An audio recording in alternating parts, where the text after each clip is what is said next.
ভিক্ষাটা ঝোলায়, ব্যাগে না সোনা, আঁচল পাত, হ্যাঁ, গললগ্ল কৃতবাস, দৈনতা, নম্র, যে গোবিন্দ আমি তোমার জন্য ভিক্ষা করতে এসেছি, তোর ভিক্ষাটা ও যেন দেখতে পায় রে, তবেই তো হবে। যেমন ভিখারি অনেক প্রকারে আছে, বলে যাই না বলবো না, বলবো। যেমন ভিখারি অনেক প্রকার, একটা খাঁটি পোশাকে ভিখারি আর একটা বাস্তবে ভিখারি। এখন সবচেয়ে বড় ভিখারি কে জানেন? পুলিশ। তার তারা লাগানো আছে, সরকারের চাকরি করে, এদের লাজ লজ্জা একটু নাই, হাত পেতে পয়সা মারে। এরা হচ্ছে স্ট্যান্ডার্ড ভিখারি। যদি এখানে কেউ প্রশাসন থাকেন আমার দুঃখ নাই, কারণ আমার ছোটবেলা থেকে বলা অভ্যাস, তো এইভাবে আমার বলা অভ্যাস হয়ে গেছে, এতে রাগ করলে হবে না, তোমরা হাত পাতো। আচ্ছা, একটা মোটরসাইকেল মালিকের হেলমেট নাই, তার কাছ থেকে 500 টাকা নিয়ে নিলে কি তখন হেলমেট এসে গেল? বলুন না, আসবে? হ্যাঁ,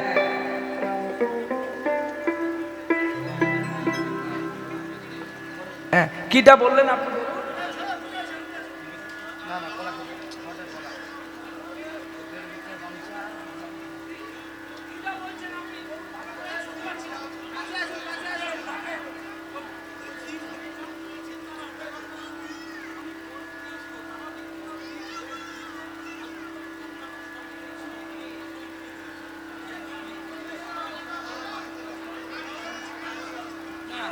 আমার কথায় আপনি উত্তরটা নিতে পারলেন না। আমি কথাটা কি বললাম আপনি বুঝতে পারেন। আমি বলছি ভিক্ষাটা ব্যাগে করে নয়, ভিক্ষাটা আঁচল পেতে।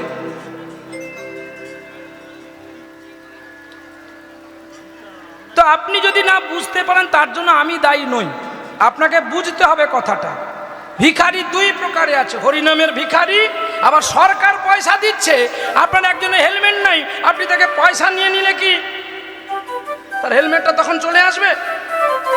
বলুন, কথাগুলো বুঝতে হবে, কথা না বুঝলে হবে না। ওই যেখানে সেখানে ফড়ন কাটলে কি হবে? ডাল নষ্ট হবে, আমার কিছু নাই। কি বাবা, একটা মানুষকে পরিবর্তন করাতে হবে, তাকে বলতে হবে যে বাবা তুমি এইভাবে নয়, এইভাবে কর, কি তাতে তোমার জীবনটা সেফটিক হবে।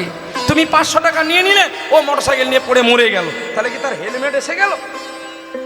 ঠিক আমার কর্তব্য মানুষকে বোঝানো, আমার কর্তব্য মানুষের সঙ্গে তর্ক করা নয়। আপনি আমাকে উগ্রত করলে আমি উগ্রত হব না, আমি কিন্তু বরফ। এই গরমের দিনে বরফ হাওয়া লাগলে গলে যায়, কিন্তু তার জলটা গরম হয় না, তার জলটা ঠান্ডা থাকে। অতএব বৈষ্ণব হতে গেলে 5 জন ভক্ত 5টা কথা বলবে, আমার রাগা হবে না। আপনাকে সঠিক উত্তরটা আমাকে বুঝিয়ে দিয়ে যেতে হবে বাবা, যে ভিক্ষাটা এইভাবে করতে হয়, দৈনতা চিনতে। এবার আমি যদি ভিক্ষা করব, আপনাকে দেবো কেন? আমার ম্যানেজার বলবে। ওই জন্য আমি আপনাদেরকে বলে দিলাম, আপনারা একটু ভক্তের কাছে ভিক্ষা করে নেন। প্রেম সে বলো রাধে রাধে। চলো আসি তাহলে। ভগবানের সঙ্গে শিব ঠাকুর হাজির হয়ে গেল, বলছে আমিও যাব তোমার সঙ্গে হরিনাম গাইতে, আমিও ভক্তের বাড়ি যাব। তখন সঙ্গে সঙ্গে বলে উঠল, কে বলে উঠল? নারায়ণ বলছে যে তুমি আমার সঙ্গে যাবে, তোমার তো 5টা মাথা, এই 5টা মাথা নিয়ে গেলে আমি ধরা পড়ে যাব, তোমাকে এই 5টা মাথা ছেড়ে দিয়ে একটা মাথা নিতে হবে, ছদ্মবেশ নাও। বলে তাই ভালো। এখন শিব ঠাকুর ভগবানের সঙ্গে ভক্তের বাড়ি যাবে, প্রসাদ পাবে। দেখবেন যারা প্রকৃতপক্ষের বসেন, যেমন আপনি, আপনাকে বললে এখন আপনি রেগে যাবেন, আপনার মতো লোভী কেউ নাই। বলবে কেন, কি লোভী? আপনি প্রসাদের লোভী। গোবিন্দের প্রসাদের প্রতি আপনার এত লোভ বেড়ে গেছে, সে সংসারের প্রতি, মাছ মাংসের প্রতি আপনার লোভ নেই। হ্যাঁ কিনা বলে? তাহলে আমি যদি প্রথমে লোভী বলি, আপনি রেগে উঠবেন। রাগ করো না বাবা। বৈষ্ণব যারা হয়, কৃষ্ণ ভক্ত যারা হয়, তারা লোভী হয়। কিসের লোভী? তারা প্রসাদের লোভী, তারা বিষয় আশয় আর ভোগবিলাসের লোভী নয়। তারা শুধু খুঁজবে কোথায় একটু গোবিন্দের নাম পাবো, কোথায় একটু গোবিন্দের প্রসাদ পাবো, এটাই আমাদের আত্মা শুদ্ধ। বলে কেন না, আপনার সন্ন্যাস হয়ে গেছে, মানে আপনি 60 পেরিয়ে গেছেন, মানে আপনার এখন সন্ন্যাস ধর্ম শুরু। মানে এবার পরিত্যাগ, সব ত্যাগ, স্ত্রী ত্যাগ, নাতি ত্যাগ, সংসার ত্যাগ। কি ত্যাগ যদি না আছে, তাহলে আপনার সময় মতো আপনি জমি জায়গাগুলো ছেলে মেয়েদের নামে লিখে দিচ্ছেন কেন? আপনি সন্ন্যাস নেবেন বলে, যে জ্বালা যন্ত্রণা সহ্য করতে পারবো না বলে, এটাই তো সন্ন্যাস। সব কিছু নাশ করা মানেই তো সন্ন্যাস, যেটা চৈতন্য মহাপ্রভু করেছিল। শয়না মন্দিরে গৌরাঙ্গ সুন্দর উঠিল রজনী শেষে, মনে দৃঢ় আজ করিব সন্ন্যাস, গুছাবো ইয়ে সকল বেশে। মন্দির ত্যাজিয়া ঐচ্ছন্ন ভাবিয়া, মন্দির ত্যাজিয়া আইল সুরধনির তীরে, দুকরা জুড়ি নমস্কার করি পরশ করিল নীরে। মহাপ্রভু সব পরিত্যাগ করে পালিয়ে গেছিলেন। ঠিক আপনাদের আমাদের মধ্যে এই মনের বাসনাগুলো এসে গেছে যে আমাদের মনে চিত্ত যেন সন্ন্যাস লাভ করে।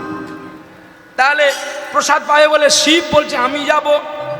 এইবারে যখন ধ্যান করে জানলেন, ব্রহ্মা বলে এরা তিনজন যাচ্ছে, আমার আর থাকার দরকার নেই। সৃষ্টির কল্প বন্ধ করে দিয়ে দরজায় তালা দিয়ে ছুটে আসলেন শিব ঠাকুরের কাছে। বলছে দাঁড়াও দাঁড়াও, দাঁড়াও এখানে। বলে কি হলো? গোবিন্দ যখন পেছন ফিরে দেখে না ব্রহ্মা চলছে কুমণ্ডল উলাসী। ব্রহ্মার বয়স হয়ে গেছে। বলছে প্রভু আমিও তোমার সঙ্গে যাব। বলে হবে না, এতজন সঙ্গে গেলে কি করে হবে, তুমি একবার বলো। বলছে এই বেশে যাওয়া চলবে না। বলে আমি যাব, আমাকে যদি না যেতে দাও তাহলে আমি তোমার যেখানে তুমি যাবে আমি এই বেশে গিয়ে বলে যে এ কৃষ্ণ, এ নারদ আর এ শিব, তোমার হাটে হাড়ি আমি ভেঙে দেবো। গোবিন্দ বলে এত মজা হলো। বলে তাহলে এই বেশে যাওয়া হবে না, তুমি যেটা বলবে আমি সেটা নেব। বলে চারটা মাথা সরিয়ে দাও, একটা মাথা নাও আর কাঙালে বেশে যে চলো গো। বাহ, এই বলে কাঙালে বেজে চলছে গো। আর নারদ বিনা যন্ত্রে গান গাইতে গাইতে চলছে গো। তোমার ভুবনে ফুলের মেলায় আমি কাঁদি সাহারা, আমি কাঁদি সাহারা। তোমার ভুবনে ফুলের মেলায় আমি কাঁদি সাহারা, আমি কাঁদি সাহারা। ও গো কমলিকা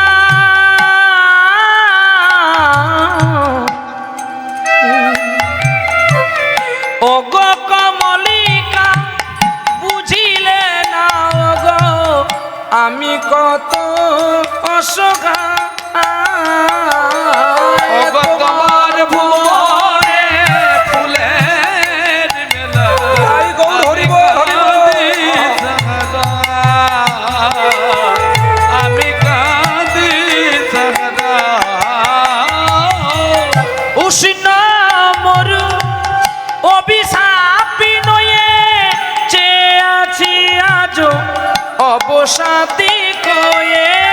উষ্ণ মরু অভিশাপে নয়ে পড়ে আছি আমি অবসাদ খোয়ে। কণ্ঠ আমার ভেঙে গেছে হায়, যেন ভুলে সুরে গান ধরে তোমার দাই। গৌর হরি বল। ফুলের মেলায় আমি কাঁদি সাহারা,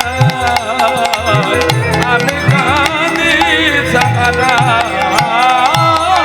হরি নাম করে, হরি নাম করে, যে হরি নাম করে, হরি নাম করে। ও দেবর্ষি নারদ, দেবর্ষি নারদ হরি নাম করে, নাম করে। সকাল বেলায় প্রভাত কালে পৌঁছে গেলেন সেই ভক্তের বাড়িতে।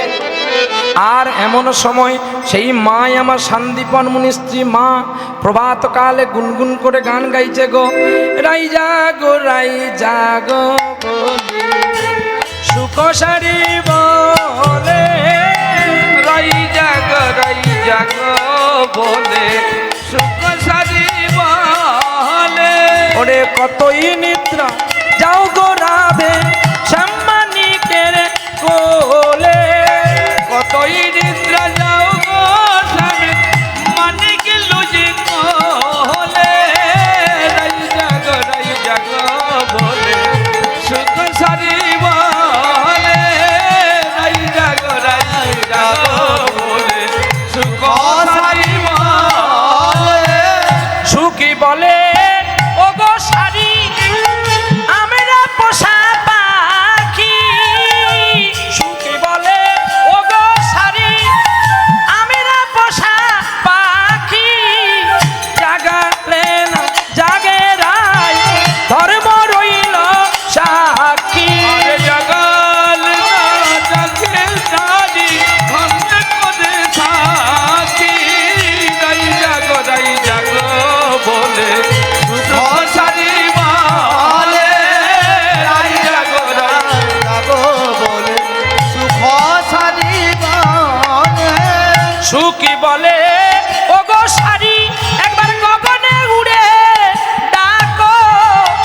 নবজল ধর আনি নবজল জল ঘটবানি অরুণে ঢালো নাই গৌর হরি বল। বলে সুখ সারি বলে রাই জাগো বলে সুখ আর এদিকে ভিক্ষাং দেহি বলে বারে বারে বলে বারে বারে শান্তিপন মুনি স্ত্রী মাতা ব্রাহ্মণী দেখিল তাহারে। আর ততক্ষণে শান্তিপন মুনি পুজোর ধ্যানে বসেছেন, ছুটে গেলেন বসতে, চারজন অতিথিকে আসন দিলেন, আর ছুটে গিয়ে জল এনে পাদ্য অর্ঘ্য করতে গেলেন। কৃষ্ণ নিজেই ভেবে নিলেন এ তো আমার গুরুমা, গুরুমা আমার পায়ে জল দেবে, এটা নেওয়া যাবে না। বলছে মা গো, আমার মা বলে যে যখন আমি যোগী সন্ন্যাসী হয়েছিলাম, আমার মা বলে তুই কারোর হাতের জল পায়ে নিবি না, তাই তুমি তো আমার মায়ের মতো। শান্তিপন মুনি স্ত্রী বলছে তোর কণ্ঠটা আমার চেনা চেনা যায়। হ্যাঁ রে গোপাল, তুই কি আমার সেই ব্রজের কানাই নাকি রে? গোবিন্দ হেসে বলছে মা গো, সবাই আমাকে এমন কথা বলে, কিন্তু আমি কানাই নই, আমি বলাইও নই, আমি একটা ভিখারি বাবাজি, কিন্তু তোর কণ্ঠের স্বরটা আমার খুব চেনা চেনা। গোবিন্দ বলছে না মা, চেনা চেনা হতেও পারে, একই কণ্ঠ হতে পারে মা, আমার বড় খিদে পেয়েছে, আমাকে দুটো খেতে দাও। বলে খোকার এই তো সকাল হয়েছে, দাঁড়া আমি তোর বাবাকে ডেকে আনি। এদিকে গোবিন্দ বক্ষটা ঢাকিয়ে রাখলেন। কেন না, গোবিন্দের বুকে যে একটা চরণ চিহ্ন আছে, যদি শান্তিপূর্ণ দেখে নেয় তাহলে তো আমার কানে ধরে ফেলবে, তাহলে আর নারদকে আমি যে বড় ভক্ত বলে কে এই পরিচয়টা দিতে আমি পারবো না। এবারে কই গো, আরে একটু কথা শুনছো? বলো বলো, তুমি এমন গোবিন্দের পুজো করছো কেন? একটু উঠে আসো না, আমার বাড়িতে আজকে 4 জন অতিথি এসেছে। এই যে ঠাকুমা, ওই দেখো ঠাকুমা খুঁটা গড়ায় তার চলছে খেলা। এই ঠাকুমা, এই যে ঠাকুমা হাত নাড়ছে, ওই যে দেখো, আর তার সঙ্গে সঙ্গে আর 3 জন কথা বলছে। কি গো, কি লীলা হচ্ছে? আজ্ঞা, বেশ তো বাড়িতে বৌমাকে বলে আমি কীর্তন শুনতে যাবো, আগে থেকে গিয়ে বসবো। এই কীর্তন করতে আসছো নাকি? ওই জন্য শুধু বৌমারা খারাপ, বৌমারা ভাত দেয়নি, তোদের স্বাদের গুণে দেয়নি।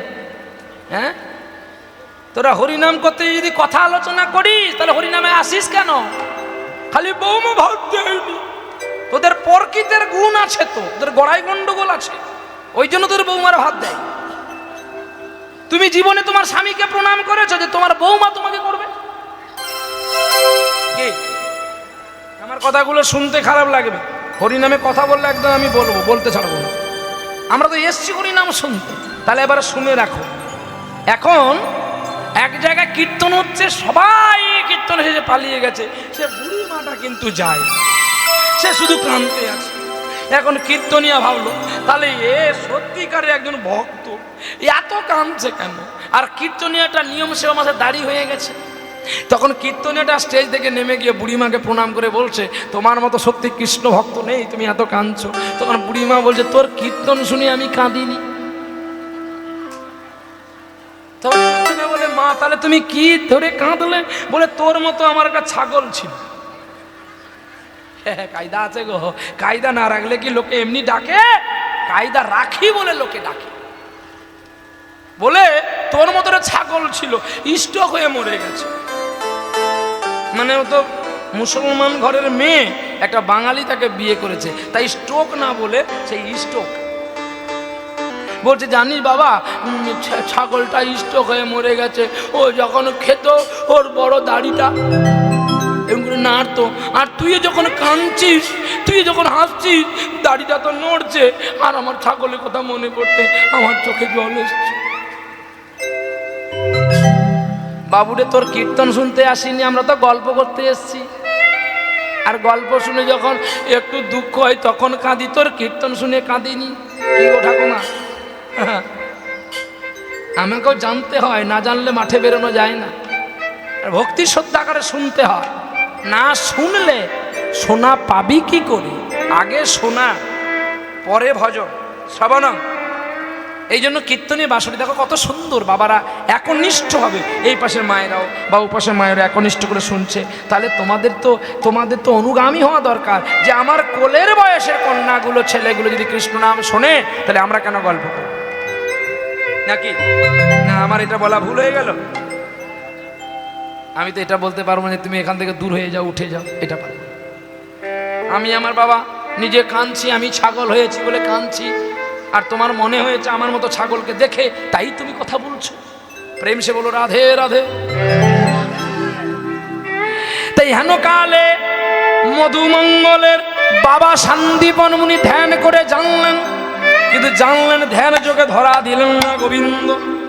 তখন বলছে জানো একটা কাজ করি, আমি তো পুজোয় বসেছি, আমার ছেলে মধুকে ডাকো। এই মধু, মধু, বাবা বাবা আমাকে ডেকেছে বাবা। আয় মধু আয়, তুই যা একটু, আজকে 4 জন অতিথি আমার বাড়িতে এসেছে। কে কে জানিস? কে কে? গোবিন্দ বলে সর্বনাথ, তাকে জেনে গেল নাকি? শুনছে গোবিন্দ কান পেতে, অন্তর্যামী ভগবান তো।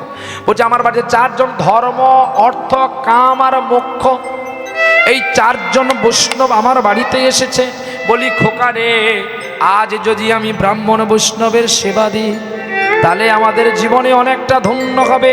বলি খোকা রে, আমার একটা কথা শোন, তুই একটু আমার জন্য, এই অতিথির জন্য ভিক্ষা করে আন। এইবারে বাবার কথা না ফেলে কাঁধে ভিক্ষার ঝুলি নিয়ে আর চলছে গো কৃষ্ণ গুণ গান গাইতে গাইতে চলছে। গগনে কৃষ্ণ মেঘ দোলে,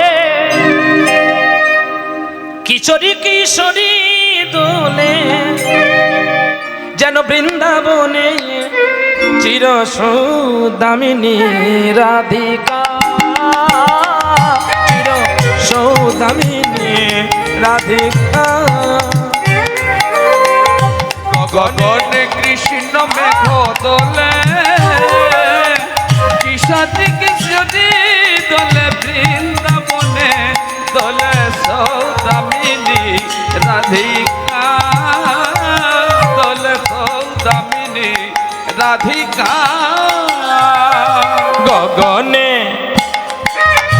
গগনে কৃষ্ণ মেঘ দোলে, কিশোরী কিশোরী দোলে, বৃন্দাবনে চির সৌদামিনী রাধিকা, চির সৌদামিনী রাধিকা।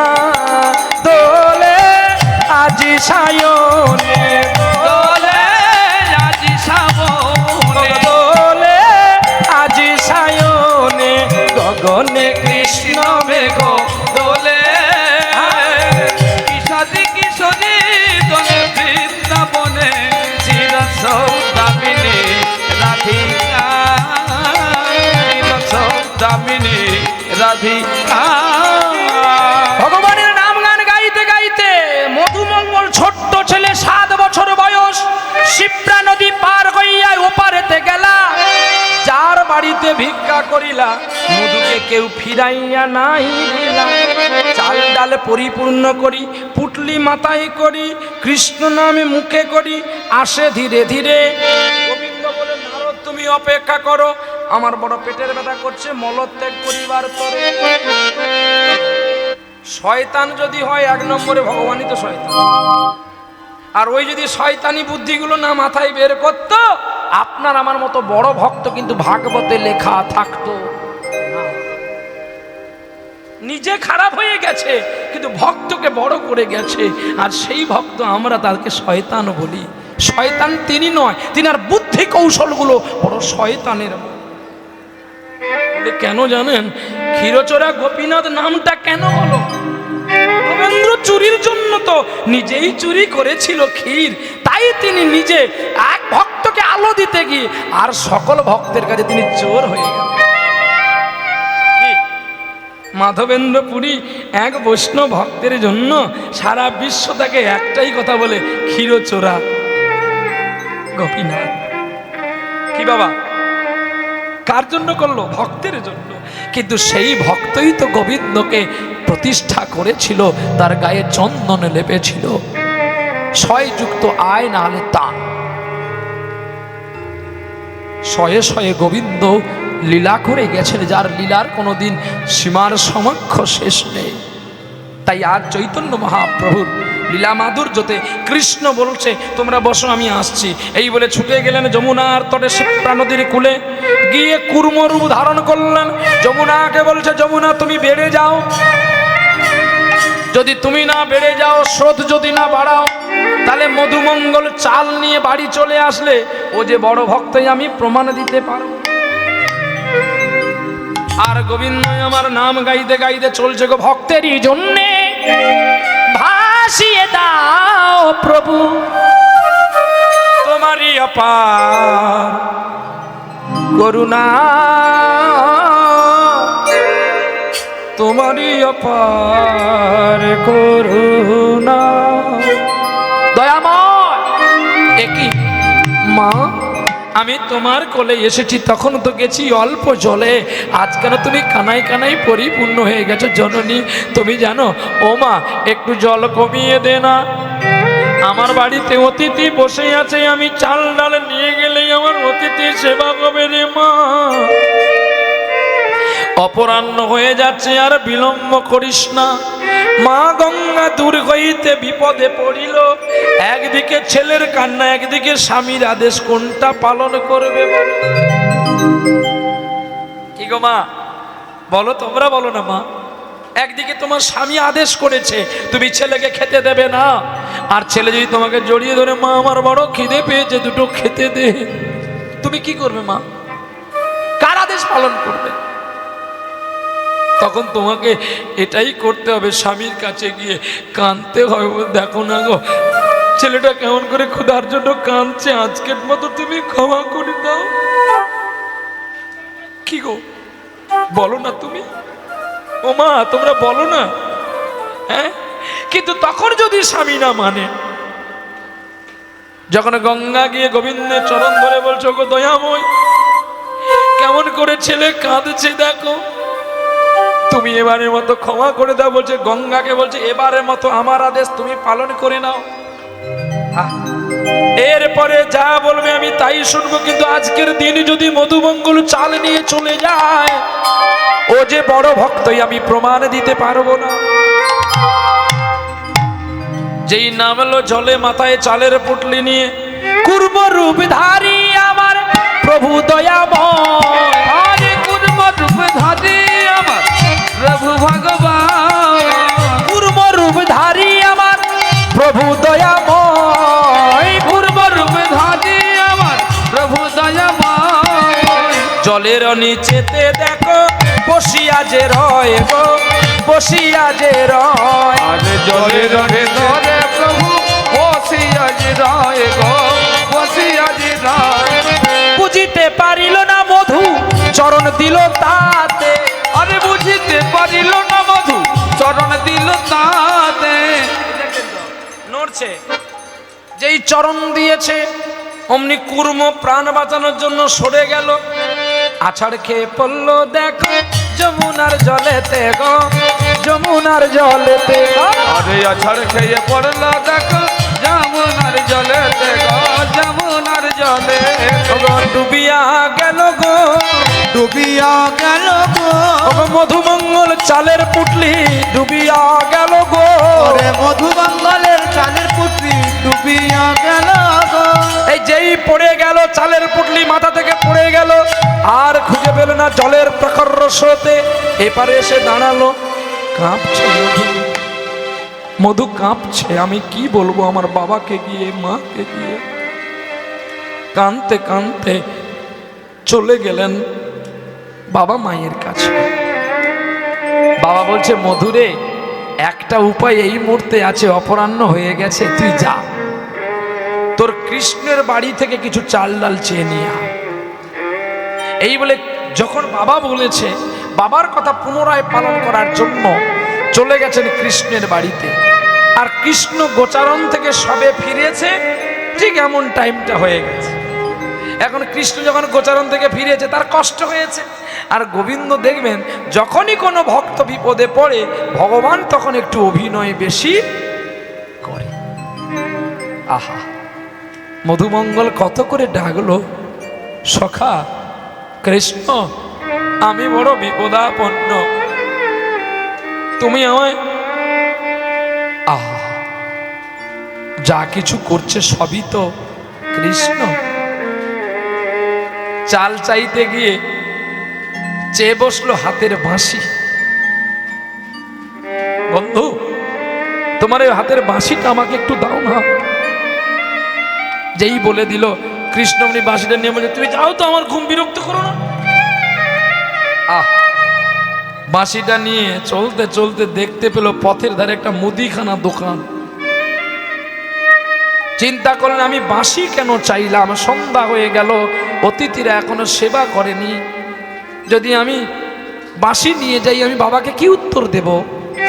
না, ওরে বাঁশি রে, আমি শুনেছি তুই যখন আমার রাধারানী সূর্য পূজা করেছিল, সূর্য পূজার ছলে যখন আমার কানাই আয়ানের মান রাখিবার তরে, রাধারানীর মান সম্মান রক্ষা করার তরে যখন তোকে অসি হতে বলেছিল, তুই তখন অসি হয়েছিস আর বনমালা হয়েছিস মুন্ডু। হ্যাঁ, বনমালা মুন্ডুমালা হয়ে গেছে। তাই আজকে তোকে আমি একটা কথা বলি, ওরে সিধে কাঠি হয়ে জানা রে, ওরে বাঁশি রে, ওরে সিধে কাঠি হয়ে জানা রে, ওরে বাঁশি,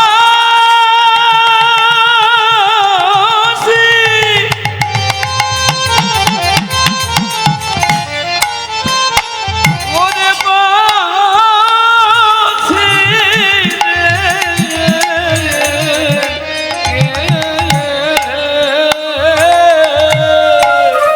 ওরে বাঁশি রে,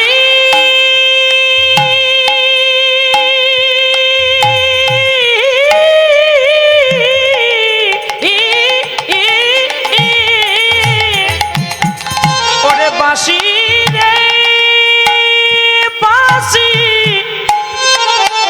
ওরে আমার মরমিয়া বাঁশি, বাঁশি রে, বাঁশি রে,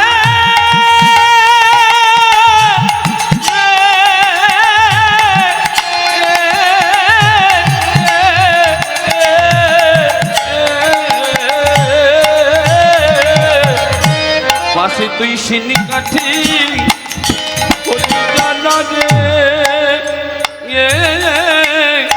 সিনি কাঠি হয়ে জানা রে। বাঁশি তুই সিঁধ কাঠি হয়ে যা না, বলার সঙ্গে সঙ্গে হাত থেকে পড়ে সিঁধ কাঠি হয়ে গেছে। আর যখন সিঁধ কাঠি হয়ে গেছে, মধুমঙ্গলের মধ্যে এটাই মনে আসলো, আমি চুরি করে অতিথি সেবা দেব, এতে আমার অপরাধ হয় হোক, এছাড়া আমার মান সম্মানের আর কোনো জায়গা নেই। যেই দেওয়ালের মধ্যে সিঁধ কাঠি লাগিয়ে দিল, আমি চচ্চর করে কেটে গেল গো। হ্যাঁ, আর চচ্চর করে যেই কেটে গেছে, ঢুকে পড়েছে ঘরের ভেতরে, আর ঢুকে গিয়ে চাল ডাল নিয়ে বেরোচ্ছে। আর ওদিকে বাবা শান্তিপন মুনি বিলম্ব দেখিয়া মধু মধু মধু বলে, ডাকে বারে বারে, ওরে ডাকে বারে বারে, আর দেরি দেখে শান্তিপন মুনি ডাকেন বারে বারে, ডাকেন বারে বারে।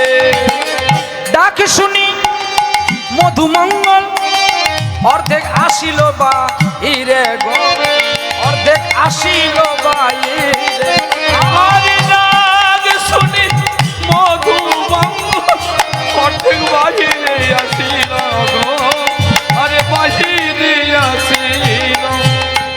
কে যেন বলে দিল গৃহকর্তাকে, তোর ঘর চুরি হয়ে গেল। হ্যাঁ, এদিকে বলছে তুই চুরি কর, আর সেদিকে বলছে তোর ঘর চুরি হয়ে গেল। হঠাৎ করে দেখতে পেল গৃহকর্তা যেন একটা ছিদ্র ভেতর দিয়ে কে যেন বেরিয়ে যাচ্ছে। ছুটে গিয়ে স্বামী স্ত্রী দুটি চরণ দড়িয়ে ধরলেন। অর্ধেকটা বেরিয়ে গেছে, অর্ধেকটা ভেতরে আছে। মধু তার বাবাকে বলছে, বাবা তুমি এদিকে এসো। বাবা, মধু তুই এখানে কেন? বাবা আমি এসেছি কেন জানো? আমি তো চাল চাইতে গিয়ে আমার বন্ধুর কাছে বাঁশি চেয়ে ফেলেছি, আর বাঁশিকে বলেছি সিঁধ কাটি হতে, তাই হয়েছে। বাবা এত কথা বলার আমার আর সময় নেই, আমি আর সহ্য করতে পারছি না। তুমি এক কাজ করো, এই চালের পুটলিটি নিয়ে যাও, আর আমি আমার সিঁধ কাঠি বন্ধুকে বলছি, বন্ধু তুই একবার আর একবার ওসি হয়ে যা। সঙ্গে সঙ্গে বাঁশি সিঁধ কাঠি থেকে ওসি রূপ ধারণ করে নিল। বলছে বাবা গো, আমার একটা উপায় আছে, তুমি আমার মাথাটা কেটে নিয়ে পালিয়ে যাও। শান্তিপন বলছে এটা কোনো পিতার পক্ষে সম্ভব বাবা? তুমি আমাকে এই কথা বলছো? মধুমঙ্গল বলছে বাবা, আমি অপরাধ করলাম, কিন্তু কাল সকাল হলে জানবে শান্তিপন মুনির পুত্র চুরি করেছে। আমার জন্য সকল মুনিগণ অপরাধ কেন হবে? বাবা জন্ম গেলে আবার জন্ম পাবো, কিন্তু আমার জন্য সাধুদের অপমান হবে, এটা আমি চাইব না। আর গোবিন্দ বসে বসে শান্তিপন মুনির বাড়িতে কাঁদছে। এবারে নারদকে আমার প্রমাণ দিতে হবে যে আমার চেয়ে আমার বড় ভক্ত কি করতে পারে। বাবা তুমি বিলম্ব করো না, আর আমি সহ্য করতে পারছি না।